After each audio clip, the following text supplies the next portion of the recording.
వచ్చిన నివేదికల మీద గతంలో వివిధ నాయకులు మాట్లాడినా లేకపోతే ఆనాటి మంత్రులు, ముఖ్యమంత్రులు, ప్రధానమంత్రులు మాట్లాడిన విషయాలన్నిటినీ వారు ఇక్కడ ఉదహరిస్తూ ఇప్పుడు కాళేశ్వరం ప్రాజెక్టు మీద కానీ తెలంగాణ రాష్ట్రం ఏర్పడ్డ తర్వాత నిర్మించిన సాగునీటి ప్రాజెక్టుల విషయంలో కూడా వారు మాట్లాడుతున్నారు. సరే, వారి అభిప్రాయాలు వారు చెప్తున్నారు. వారి అభిప్రాయాన్ని విభేదించే హక్కు మాకున్నది, వారి అభిప్రాయం చెప్పుకునే హక్కు వారికి ఉన్నది, నాకేం అభ్యంతరం. అయితే అధ్యక్ష, తమరి ద్వారా తెలంగాణ సమాజానికి అత్యంత కీలకమైన అంశాన్ని ఇతరులు ఎవరో చెప్పిందో మనము చేపట్టిన చర్యలు లేదా పనుల మీద ఇతరు ఇచ్చే నివేదికను మనము ఆమోదించవచ్చు, తిరస్కరించవచ్చు, భిన్న అభిప్రాయం చెప్పడానికి కూడా అవకాశం ఉంది. కానీ మనమే ఒక ఆలోచనతో కొంతమంది అధికారులను, ఒక గ్రూప్ ఆఫ్ ఇంజనీర్స్, రిటైర్డ్ ఇంజనీర్స్ను కూర్చోబెట్టి నా ఆలోచన ఇది, నేను ముందుకు వెళ్ళాలనుకుంటున్న విధానం ఇది, దీని మీద సాంకేతిక నిపుణులుగా మీ అభిప్రాయాన్ని కూలంకషంగా పరిశీలించి అన్ని పరిణామాలను పరిగణలోకి తీసుకొని మీరు నివేదిక ఇవ్వండి అని చెప్పి గత ముఖ్యమంత్రి కల్వకుంట్ల చంద్రశేఖరరావు గారు, ఆనాటి సాగునీటి పారుదల శాఖ మంత్రి తన్నీర్ హరీష్ రావు గారు గోదావరి ప్రాజెక్టుల మీద రిటైర్డ్ ఇంజనీర్స్తోని ఒక కమిటీని నియమించారు అధ్యక్ష. ఆ కమిటీ ఇచ్చిన నివేదికను తమ ద్వారా ఈ సభ రికార్డులోకి మొత్తం తేదలుచుకుని ఇందులో కొన్ని అంశాలను మాత్రము నేను చదివి వినిపిస్తాను. ఆనాటి పత్రికలలో వచ్చిన వార్తలను కూడా నేను చదివి వినిపిస్తాను కొంతమేరకు. ఈ మొత్తం రికార్డును నేను సభలో రికార్డు ప్లే చేయదలుచుకున్నాను.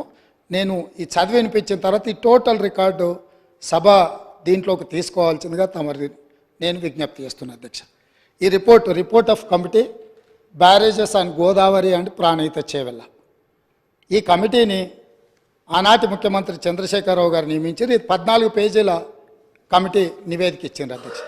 ఎవరు అధ్యక్ష ఇందులో ఇంజనీర్లు ముఖ్యమైన వాళ్ళు అంటే B Anantaramulu, B Venkata Ramarao, S Chandramouli, G Damodar Reddy, M Shyamprasad Reddy, 5 మంది ఇంజనీర్లతో ఆనాటి ముఖ్యమంత్రి, సాగునీటి పారుదల శాఖ మంత్రి ప్రాణహిత చేవెళ్ళ ప్రాజెక్టుల మీద తుమ్మిడిహెట్టి దగ్గర కాకుండా ఇతర ప్రాంతాలలో నిర్మించడానికి అవసరమైన రీడిజైనింగ్కు ఇక్కడ పునాది పడ్డది అధ్యక్ష. ఈ పునాది పడ్డ తర్వాత వీళ్ళు పూర్తి స్థాయిలో మొత్తం గోదావరి జలాలకు సంబంధించిన హిస్టరీని మొత్తం ఇందులో పొందుపరిచింది అధ్యక్ష. ఇదే కాకుండా వీళ్ళు aerial survey, physical survey, toposheets survey చేసి మొత్తం ఒక నివేదికను తయారు చేసి ఇచ్చారు అధ్యక్ష. అందులో పేజ్ నెంబర్ 5లో alternate locations for barrage, the members of retired engineers forum have conducted the aerial survey on 24/3/2015 to examine the feasibility of proposed site and feasibility of alternative sites on Pranahita River, etc. After detailed toposheet study and as per site plans, the following alternative are proposed. అంటే మేము అన్ని రకాలుగా టోపోషీట్లను కానీ aerial సర్వేలు చేసి వీటన్నిటినీ ఆధారంగా ప్రభుత్వానికి మేము నివేదికలు ఇస్తున్నామని చెప్పి, అంతకంటే ముందు అధ్యక్ష పదే గత ప్రభుత్వం ఏం ప్రయత్నం చేయలే. ఉమ్మడి రాష్ట్రంలో తెలంగాణకు తీరని అన్యాయం చేసినారు. ఆనాటి ముఖ్యమంత్రులు ఏం పని చేయలేదని వారు ఏదైతే మంత్రి గారు ఆరోపణలు చేస్తున్నారో, వీళ్ళు నియమించిన రిటైర్డ్ ఇంజనీర్లు పొందుపరిచిన అంశాలను కొన్నిటిని ఉమ్మడి రాష్ట్రంలో జరిగిన ప్రయత్నాలను కూడా ఈ సభ ద్వారా తెలంగాణ సమాజానికి నేను చెప్పదలుచుకున్నాను అధ్యక్ష. ఎందుకంటే వాస్తవాలనే ఇక్కడ చర్చించాలన్న ఆలోచనతోటి మనం ప్రత్యేకమైన చర్చను మా మంత్రివర్యులు ఉత్తమ్ కుమార్ రెడ్డి గారు దాదాపుగా నిద్రపోని రాత్రులు గడిపి, నాకు తెలిసి వారు సరిహద్దుల్లో సైనికుడుగా మోహరించి యుద్ధాన్ని ఎదుర్కొని వచ్చిన సైనికుడు సరిహద్దుల్లో కూడా వారంత బరువైన గుండెతో ఉన్నారో లేదో నాకు తెలీదు. వీటిని వారు రోజుల కొద్దీ ఈ తెలంగాణ ప్రాజెక్టుల మీద జరుగుతున్న పరిణామాల మీద చూసి బరువెక్కిన గుండెతోని కొన్ని వాస్తవాలను ఈ సభ దృష్టికి తీసుకొచ్చే ప్రయత్నం చేస్తే జరిగిన తప్పులను వారు చేసినందుకు తెలంగాణ సమాజానికి క్షమాపణ చెప్పడం ద్వారా మంత్రి గారిని అభినందించి భవిష్యత్తులో ఎట్లా ముందుకెళ్దామని వారు కొన్ని సూచనలు చేస్తుంటే సమాజం వారిని కొంతమేరకైనా వారిని అభినందిస్తుండే. కానీ ఎదురుదాడి పూర్తిగా అంటే మంత్రి గారు వాస్తవాల ప్రాతిపదికన ఇచ్చిన పవర్ పాయింట్ ప్రజెంటేషన్ కూడా తప్పుల తడక అని చెప్పి దూషించడం ద్వారా గతంలో జరిగిన తప్పులను కప్పిపుచ్చుకోవడానికి తీవ్రమైన ప్రయత్నం చేస్తున్నారు అధ్యక్ష. అందుకే ఉమ్మడి రాష్ట్రం మనకు తీరని అన్యాయం జరిగింది, సాగునీటి ప్రాజెక్టులు ఎక్కడొక్కడ ఆగిపోయినాయని నీళ్ల కోసం కొట్లాడిన తెలంగాణ సమాజం ఉమ్మడి రాష్ట్రంలో న్యాయం జరగదన్న ఆలోచనతోనే ప్రత్యేక తెలంగాణ రాష్ట్రం రావాలి, ప్రత్యేక తెలంగాణ రాష్ట్రం కావాలి అన్నారు. తెలంగాణ ఇచ్చింది మేమే, తెలంగాణ తెచ్చింది మా వాళ్ళు. అక్కడ ఉన్నాడు పొన్నం ప్రభాకర్ గారు, రాజగోపాల్ రెడ్డి గారు, వివేక్ వెంకటస్వామి గారు. ఈ సభలో చాలామంది పెప్పర్ స్ప్రేల బారిన పడి ఆనాటి మూకల దాడిలో ఎదురొడ్డి నిలబడి కొట్లాడి తెలంగాణ బిల్లును ఆమోదింపజేసిన సభ్యులు చాలామంది, అంజన్ కుమార్ యాదవ్ లాంటి వాళ్ళు, సురేష్ షెట్కార్ లాంటి వాళ్ళు, బర్లాం నాయక్ లాంటి వాళ్ళు, సిరిసిల్ల రాజయ్య లాంటి వాళ్ళు ఎంపీలు ఎంతోమంది ఉన్నారు అధ్యక్ష. ఇదంతా చరిత్ర కళ్ళగట్టినట్టు. పార్లమెంట్లో లైవ్ రికార్డులన్నీ తీయండి. ఆ రోజు బిల్లు ప్రవేశపెట్టినప్పుడు చంద్రశేఖరరావు గారు ఎక్కడుండే, ఈ సభ్యులందరూ ఎక్కడుండేనో ఒకసారి చరిత్రను కూడా చూడాల్సిందిగా తమకు విజ్ఞప్తి చేస్తూ ఉమ్మడి రాష్ట్రంలో జరిగిన కొన్ని అంశాలను నేను చదివినిపించదలుచుకున్నా అధ్యక్ష. Both Andhra Pradesh and Maharashtra government entered into an agreement in year 2012 for constituting interstate board and standing committee and coordination committee. Pranahita Chevella project యొక్క నిర్మాణాన్ని అడ్డంకులను తొలగించడానికి ఆనాడు మహారాష్ట్ర ముఖ్యమంత్రి ఉమ్మడి ఆంధ్రప్రదేశ్ ముఖ్యమంత్రి కలిసి చర్చించి 2012లో ఇంటర్స్టేట్ బోర్డును కాన్స్టిట్యూట్ చేసిండ్రు, స్టాండింగ్ కమిటీని కాన్స్టిట్యూట్ చేసిండ్రు, కోఆర్డినేషన్ కమిటీని అంటే ఈ సమస్యలను పరిష్కరించుకోవడానికి కోఆర్డినేట్ చేయడానికి కూడా కమిటీని కాన్స్టిట్యూట్ చేశారు అధ్యక్ష. అదేవిధంగా during the recent meeting with honourable chief ministers of Telangana and Maharashtra, in continuation of that report, these engineers are made out certain points, saying that during the recent meeting with the Honorable Chief Ministers of Telangana and Maharashtra, it was suggested to reduce the submergence area to the extent possible. At its present FRL, the submergence area is 1850 acres patta land in Maharashtra, but no village is getting submerged. Maharashtra ముఖ్యమంత్రి తెలంగాణ రాష్ట్రం వచ్చిన తర్వాత తెలంగాణ రాష్ట్ర ముఖ్యమంత్రితోని సమావేశాన్ని ఏర్పాటు చేసినప్పుడు జరిగిన చర్చలో వాళ్ళు గుర్తించింది ఏంటంటే తుమ్మిడిహెట్టి దగ్గర 152 మీటర్ల ఎత్తున బ్యారేజ్ కట్టి ఈ ప్రాజెక్టును పూర్తి చేస్తే మహారాష్ట్రలో మునిగే ముంపు భూమి పట్టా ల్యాండ్ ఎంత అంటే 1850 ఎకరాలు మాత్రమే. ఇది మేము అనడం లేదు అధ్యక్ష, వాళ్ళు నియమించిన ఇంజనీర్ల కమిటీ నివేదికలో పొందుపరిచిన అంశం అధ్యక్ష. అదేవిధంగా అధ్యక్ష, a study is made to reduce the FRL of Pranahita Chevella scheme from the present 152 meters to 151 meters, which would keep the scheme sanctioned unaltered. Similarly, possibility of reducing present FRL from 152 meters to 150 meters has been examined. This will reduce the submergence from 1850 acres to 1250 acres. ఒకవేళ 152 మీటర్ల ఎత్తున తొమ్మిడిహెట్టి దగ్గర నిర్మిస్తే 1850 ఎకరాల ముంపు ఏదైతే ఉందో దాన్ని 150 మీటర్ల దగ్గర ప్రాజెక్టు నిర్మిస్తే 1250 ఎకరాలు మాత్రమే మహారాష్ట్రలో ముంపుకు గురవుతుంది. గ్రామాలు మునగడం లేదు, కేవలం పట్టా ల్యాండ్స్ మాత్రమే మునుగుతున్నాయని ఇచ్చారు అధ్యక్ష. అదేవిధంగా honourable chief minister desired to study and alternate locations in main river Godavari river near Medigadda village, Mahadevpur mandal, Karimnagar district up to Mid-Maner. Accordingly, detailed study on the existing and alternate proposals is made. The report is furnished as under. Medigadda దగ్గర బ్యారేజీలు కట్టాలని పుర్రెలో పురుగు పుట్టిందే ఆనాటి ముఖ్యమంత్రి చంద్రశేఖరరావుకి. నేను మళ్ళొక్కసారి reinstate చేస్తున్న అధ్యక్ష. The Honorable Chief Minister desired to study an alternate location and main river Godavari river near Medigadda village, Mahadevpur mandal, Karimnagar district. అంటే చంద్రశేఖరరావు గారికే ఏ దేవుడు ఏ రాత్రి కళలోకి వచ్చి మేడిగడ్డ దగ్గర బ్యారేజ్ కట్టమని చెప్పిండో నాకైతే తెలియదు, కానీ వారే గ్రూప్ ఆఫ్ ఇంజనీర్లకి ఇన్స్ట్రక్షన్స్ ఇచ్చిండ్రు అధ్యక్ష. వాళ్ళు దాని మీద కొన్ని ఫైండింగ్స్ ఇచ్చి ఒక నివేదిక ఇచ్చారు అధ్యక్ష. అందులో కూడా కొన్ని విషయాలు నేను మొత్తం వాటి జోలికి పోకుండా కొన్ని మాత్రం కంక్లూజన్స్ అండ్ రికమెండేషన్స్ అంటే దీంట్లో వాళ్ళు కొన్ని రికమెండేషన్స్ను చేసుకుంటూ వచ్చారు అధ్యక్ష. 11వ పేజీలు ఉంది అధ్యక్ష. తర్వాత నివేదిక ఎట్లాగా హరీష్ రావు గారి దగ్గర ఉంటుంది, ఎందుకంటే ఇంకా వాళ్ళందరూ ఉన్నారు. నేను కూడా వారికి మళ్ళీ పంపిస్తాను అధ్యక్ష. తమరికి ఇస్తాను, తమరు అనుమతిస్తే వారికి ఇవ్వండి అధ్యక్ష. ఇందులో it is always better for the government to accept the concept of the existing Pranahita Chevella scheme near Tummidihatti village, Adilabad district and explore the ways and means to make it feasible. నేను మళ్ళొక్కసారి చదివి వినిపించదలుచుకున్న మిత్రుడు హరీష్ రావు గారికి, వాళ్ళ మామగారు వారు కలిసి ఈ రాష్ట్రానికి ఎంత ద్రోహం చేసినరో ఇది వినడం ద్వారా అయినా వారికి అవగాహన కలుగుతుందని నేను భావిస్తున్నా, కనువిప్పు కలగాలని నేను కోరుకుంటున్నా అధ్యక్ష.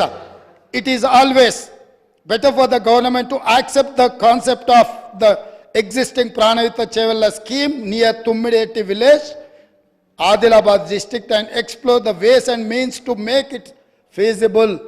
స్పష్టంగా ఇంజనీర్స్ వాళ్ళు నియమించుకున్న ఇంజనీర్లు తుమ్మిడిహెట్టి దగ్గరనే ఈ ప్రాజెక్టు నిర్మించడానికి అన్ని రకాల ప్రయత్నాలు చేయండి, మీ శక్తి సామర్థ్యాలను అన్నిటినీ మీ గొప్పతనాలను ఉపయోగించండి అని చెప్పిండ్రు అధ్యక్ష. అదేవిధంగా there is a feasibility of reducing the FRL from 152 meters to 151 meters, i.e. by 1 meter without altering the scope of the scheme. The Honorable Chief Minister may use his good offices for convincing the Maharashtra government to accept proposal of reducing FRL to 151 meters. ఏమన్నారంటే చాలా శక్తిశాలి, అసలు ప్రపంచాన్ని అంతా కూడా గజగజలాడించి పులి నోట్ల తలబెట్టి ప్రాణాలనే త్యాగం చేయడానికి గొప్ప అపర భగీరథుడు. మీరు 152 మీటర్ల నుంచి మీ శక్తిని అంతా ఉపయోగించి మహారాష్ట్ర ముఖ్యమంత్రిని 151 మీటర్ల ముంపు కోసం ఒప్పించండి, 1 మీటర్ ఎత్తు తగ్గించి ప్రాజెక్టు కట్టడానికి అవసరమైన చర్యలు చేపట్టండి అని చెప్పి వారు ఈ ఏమంటారు గాల్లో ఎగురుకుంటూ పోతాడు కదా, ఏమంటారు పారాషూట్, స్పైడర్ మ్యాన్ని మీరు ఒకసారి అడగండి అని చెప్పి వారు సూచన చేసిండ్రు అధ్యక్ష. అదేవిధంగా in case of the Maharashtra government still insists for further lowering the FRL, the Telangana government can accept at 150 meters FRL. ఒకవేళ వాళ్ళు మరీ 151 ఒప్పుకోకపోతే 150 దగ్గరకైనా దయచేసి ఒప్పించండి అని చెప్పారు. In both the above proposals there will not be any financial loss to the work done portions. మీరు దీన్ని 150 మీటర్ల దగ్గరకైనా తుమ్మిడేటి దగ్గర ప్రాజెక్టు నిర్మిస్తే గతంలో ఖర్చు పెట్టింది కానీ భవిష్యత్తులో ఖర్చులు పెరగడానికి కానీ ఎలాంటి అవకాశం లేదు అని చెప్పి 11వ పేజీలో వాళ్ళు ఇచ్చిన నివేదికలో ఉంది అధ్యక్ష. అదేవిధంగా అధ్యక్ష 13వ పేజీ అధ్యక్ష ఫైనల్ రికమెండేషన్స్ అంటే ఇంకా అన్ని ఎగ్జామిన్ చేసినాం, కంక్లూజివ్ రిమార్క్స్ ఇచ్చిండ్రు, తర్వాత ఫైనల్ రికమెండేషన్స్ ఇచ్చిండ్రు అధ్యక్ష 13వ పేజీలో. ఈ ఫైనల్ రికమెండేషన్లో ఏమన్నారో ఈ ఒక్క సెంటెన్స్ చెప్తా, ఈ తర్వాత అయినా మిత్రుడు హరీష్ రావు గారికి కనువిప్పు కలిగి తెలంగాణ సమాజానికి వారికి క్షమాపణ చెప్తారు చంద్రశేఖరరావు గారి తరఫున అని నేను భావిస్తున్నా అధ్యక్ష. The proposal of construction of a barrage on main Godavari near Medigadda village and lifting 160 TMC of water to mid Maner reservoir is not desirable. Very clear, crystal clear and loud.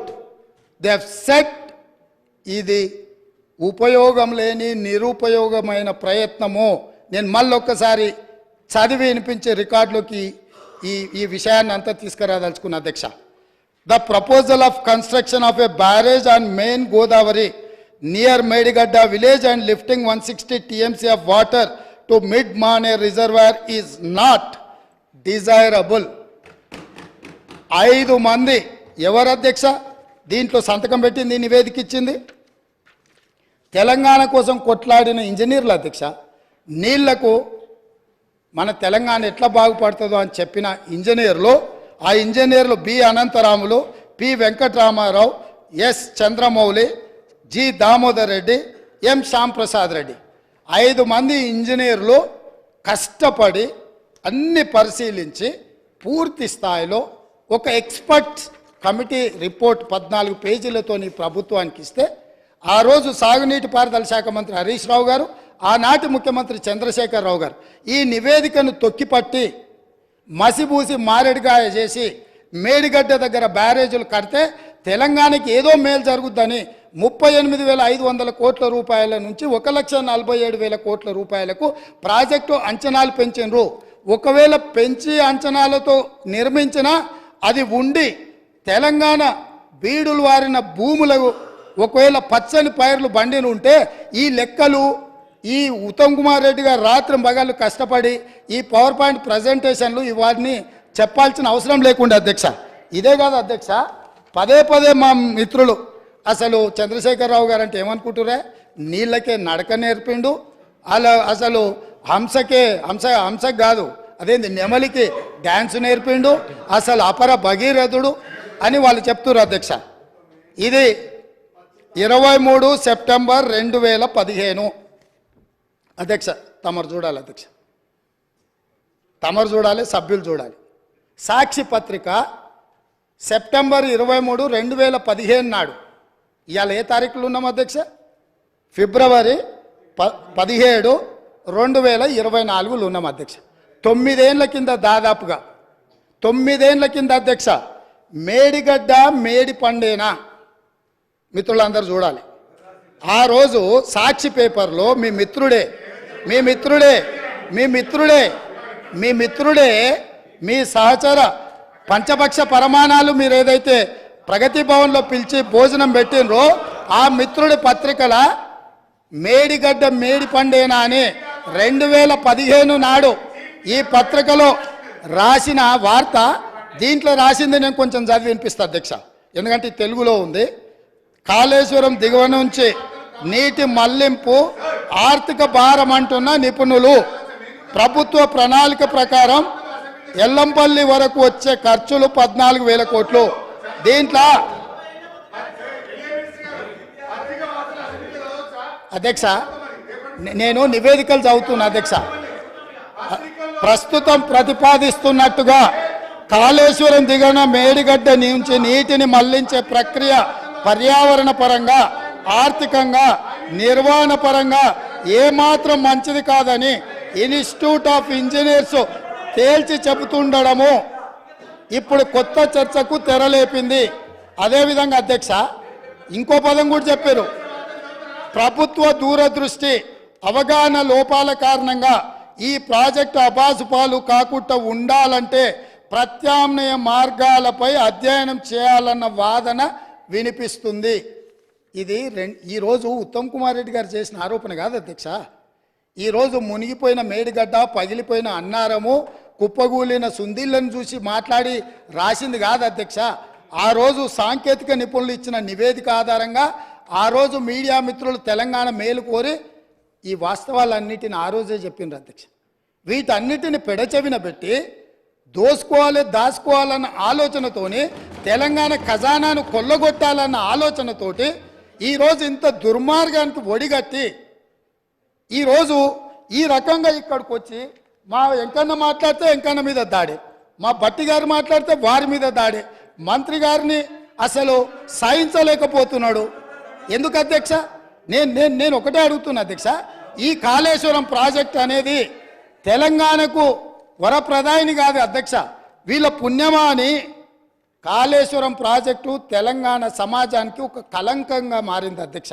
ఇవాళ ఈ కలంకాన్ని నిలువెత్తు ఆధారాలు అక్కడ ఉంటే పక్కున పగిలిపోయి, రెండుగా చీలిపోయి, నేలకు కుంగిపోయి, నిటారుగాడపోయి నిలబడితే సిగ్గుతో తెలంగాణ సమాజం తల వంచుకొని పరిస్థితులు కల్పించిన వాళ్ళు ఇంకా నిస్సిగ్గుగా సభలో నిలబడి మమ్మల్ని ప్రశ్నిస్తారా అధ్యక్ష? ఆనాడు జరిగిన తప్పిదాలను సరిదిద్దడానికి, ఉమ్మడి రాష్ట్రంలో సమైక్య పాలనలో తీసుకుంటున్న నిర్ణయాలు తెలంగాణ సమాజానికి మేలు చేకూర్చడం లేదు అనే ఎన్నో ఒడిదుడుకులను ఎదుర్కొని 4 కోట్ల తెలంగాణ ప్రజలకు 60 సంవత్సరాల ఆకాంక్షను అమలు చేయడానికి శ్రీమతి సోనియా గాంధీ గారు తెలంగాణ రాష్ట్రం ఇచ్చింది అధ్యక్ష. అట్లా ఇచ్చిన తెలంగాణను వీళ్ళని నమ్మి వీళ్ళ చేతిలో పెడితే 10 సంవత్సరాల దివాలా తీయించి కొల్లగొట్టి ప్రాజెక్టులు పక్కున బలిగిపోతుంటే దాని మీద క్షమాపణ చెప్పకుండా ఇంకా ఎదురుదాడేంది అధ్యక్ష. ఏంది ఇదా అధ్యక్ష పద్ధతి? ఈ నివేదికను కాదంటాడా? ఈ నివేదిక వాళ్ళు అధికారులను వాళ్ళు నియమించలేదంటాడా? లేకపోతే ఈ నివేదిక సంబంధం లేదంటాడా అని నేను అడుగుతున్నా అధ్యక్ష. ఇవాళ మాజీ మంత్రి హరీష్ రావు గారిని నేను నిలదీస్తున్నా. మీరు బాధ్యులు, మీరు ఈ దుర్మార్గాలకు పాల్పడ్డది మీరు. మిమ్మల్ని ఎందుకు 2014 నుంచి 18 వరకు మిమ్మల్ని చంద్రశేఖరరావు గారు మంత్రిగా కొనసాగించి 18లో ఎందుకు మిమ్మల్ని మంత్రిగా బర్తరఫ్ చేసిందని నేను అడుగుతున్నా. మీరు ఈ దోపిడీలో ఆ తర్వాత వచ్చిన చంద్రశేఖరరావు ఈ శాఖకు మంత్రి, ఈ పాపాలకంతా వాళ్ళిద్దరు కారణం కాదా అధ్యక్ష? వీళ్ళిద్దరు కలిసి ఈ రకంగా తెలంగాణను మొత్తం చెదలు పట్టించారు అధ్యక్ష. తెలంగాణను మొత్తం దోపిడి. ఇట్లాంటి పరిస్థితుల్లో ఇంకా కూడా ఈ రకమైన మొండి వాదనలు తొండి వాదనలు వద్దు హరీష్ రావు గారు. జరిగిన తప్పులు సరే, విజిలెన్స్ అండ్ ఎన్ఫోర్స్మెంట్ నివేదికిస్తే వాళ్ళని తిడుతుంది, కాగ్ నివేదికిస్తే వాళ్ళను ఆరోపణ చేస్తుంది, వాస్తవాలను చెప్తే మా మీద దాడి చేస్తుంది. మరి మీరు నియమించుకున్న అధికారులు ఇచ్చిన నివేదికని ఇది కూడా తప్పుడు నివేదికనే అధ్యక్ష? ఇది కూడా తప్పుడు నివేదికనే అంటాడా? అంటే ఎటు పోతున్నాము అధ్యక్ష? మనము ఎక్కడికి వెళ్తున్నాము? ఏం చర్చ జరుగుతుంది అధ్యక్ష? నేను వాస్తవంగా ఏం మాట్లాడుతూ మా మంత్రి గారు, మా ఉప ముఖ్యమంత్రి గారు మాట్లాడతారు, చూద్దాము మిత్రుడు ఏమేమి చెప్తాడు. ఎందుకంటే 10 ఏళ్ళ అనుభవంలో ఏమైనా మెరుగైండేమో, ఏమైనా మారిండేమో అనుకున్న. గతంలో నాకు బాగానే పరిచయమో, కానీ ఇంకా అంతకంటే దిగజారిపోయి 4 సార్లు ప్రాజెక్టుకు శిలాపలకాలు వేసిందంటారు. మంచిదే, ఫస్ట్ ప్రాణహితనే ఉండే, చేవెళ్ళ చెల్లమ్మ అడిగితే చేవెళ్ళ దగ్గరకు వచ్చింది. శిలాపలకం వేయొద్దా? ఇవాళ వారి పక్కనే ఉంది కదా చేవెళ్ళ చెల్లమ్మ. ఎందుకు ఆ అక్క కూడా చెప్తలేదు హరీష్ నువ్వు మాట్లాడేది తప్పని? చేవెళ్ళ ప్రాజెక్ట్ ఆగిపోతే అక్కతో పాటు మేము కూడా ధర్నాకు పోయి లోపలికి దిగినాం కదా. వీళ్ళు వచ్చినాక దుర్మార్గం జరిగింది, చంద్రశేఖరరావు ముఖ్యమంత్రి అయినాక దుర్మార్గం జరిగింది. మెదక్ జిల్లాకే పరిమితం చేసుకున్నాడు, రంగారెడ్డి జిల్లాను ఎండబెట్టిండు, చేవెళ్ళ వికారాబాద్ పరిగి తాండూరు వరకు ఇవ్వాల్సిన గోదావరి జలాలను చంద్రశేఖరరావు దిగమింగిండు, మల్లన్న సాగర్కి ఆపేసిండని అక్క ధర్నా చేయలే. తమరు కూడా వచ్చింది కదా అధ్యక్ష. ఇవాళ ఎదురుగ్గా కూర్చొని పచ్చి అబద్ధాలు మాట్లాడుతుంటే మా అక్క మా జిల్లా కోసం మాట్లాడతలేదంటే నాకు ఆశ్చర్యం అనిపిస్తుంది. సబ్జెక్టే ఇది. ఆనాడు దీక్షలు చేసి ధర్నాలు చేసి ఆనాడు రాజశేఖర రెడ్డి గారిని ఒప్పించి మెప్పించి చేవెళ్లలో శిలాపలకం వేసి ప్రారంభోత్సవాలు చేసి 100 కోట్ల రూపాయల పనులు చేసి ఆ పనులను అర్ధాంతరంగా వదిలేస్తే దీక్షలు ధర్నాలు చేసిన శ్రీమతి సబితా ఇంద్రారెడ్డి గారు ఈరోజు మౌనంగా హరీష్ రావు గారిని సమర్థిస్తున్నారు అంటే ఇది తెలంగాణ సమాజానికి మంచిదా అని తమ ద్వారా నేను అడుగుతున్నా అధ్యక్ష. నేను ఆ ప్రాంతం నుంచి వచ్చినాం అధ్యక్ష, వాళ్ళు ఎన్నుకుంటూ వచ్చినాం, మనకు బాధ్యత లేదా అధ్యక్ష? సరిదిద్దాల్సిన బాధ్యత మన మీద లేదా? ఎదురుగా ఉండి 6 అడుగులు నిలబడి ఆయన అబద్ధాలు చెప్తుంటే అక్క ఒక్క మాట కూడా తమ్మి ఇది తప్పు అని అనకపోతే ఎట్లా? అక్క బాధ్యత ఏంది? అక్క బాధ్యత ఏంది? తమ్ముళ్ళు తప్పు చేస్తే చెప్పాలి, తమ్ముళ్ళు తప్పు మాట్లాడితే సరిదిద్దాలి, కానీ ఆ పని చేయరు. ఎందుకు అని అంటే రంగారెడ్డి జిల్లా ఎండిపోయినా సరే, మన ప్రాంతం పడావు పడ్డా సరే, ఇది అధ్యక్ష ఆ స్కూల్ ట్రైనింగ్ అట్లాంటిది. నేనేం తప్పు పడతలేను. ఆ బడిలో చేరంగానే సిలబస్ అట్లా తయారవుతుంది. పెద్దలు మా శ్రీహరి గారు కూడా పాపం మంచోడు, విషయం అవగాహన ఉన్నాడు, కానీ ఆ స్కూల్లో చేరంగానే శ్రీహరి గారు కూడా పాపం ఒత్తిడికి లోనయ్యి వాళ్ళు ఏం చెప్తే అది చెప్పే పరిస్థితి వచ్చింది అధ్యక్ష. అందుకే అధ్యక్ష ఈ చర్చల కంటే కూడా నేను ఒక్కటే మాట అడుగుతున్న మిత్రుడు హరీష్ను, ఆయన ఏం చెప్పదలుచుకున్నా ఏమన్నా చెప్పని జరిగిన తప్పులకు క్షమాపణ చెప్పి ఇప్పుడు ఏదైతే సిట్టింగ్ జడ్జో లేకపోతే రిటైర్డ్ జడ్జో విచారణకు వచ్చినప్పుడు వాళ్ళ దగ్గరికి వెళ్ళి కన్ఫెషన్ స్టేట్మెంట్ ఇచ్చి ఎవరి ఒత్తిడి వల్ల వారి రకంగా ఈ తప్పిదాలకు సంతకాలు పెట్టిండో మంత్రిగా ఉన్నప్పుడు కన్ఫెషన్ స్టేట్మెంట్ ఇచ్చి ఒప్పుకుంటే భవిష్యత్తులో దీన్ని ఎట్లా బాగు చేయాలనో దాని మీద ఆలోచన చేద్దామని తమరి ద్వారా వారికి విజ్ఞప్తి చేస్తున్నా అధ్యక్ష.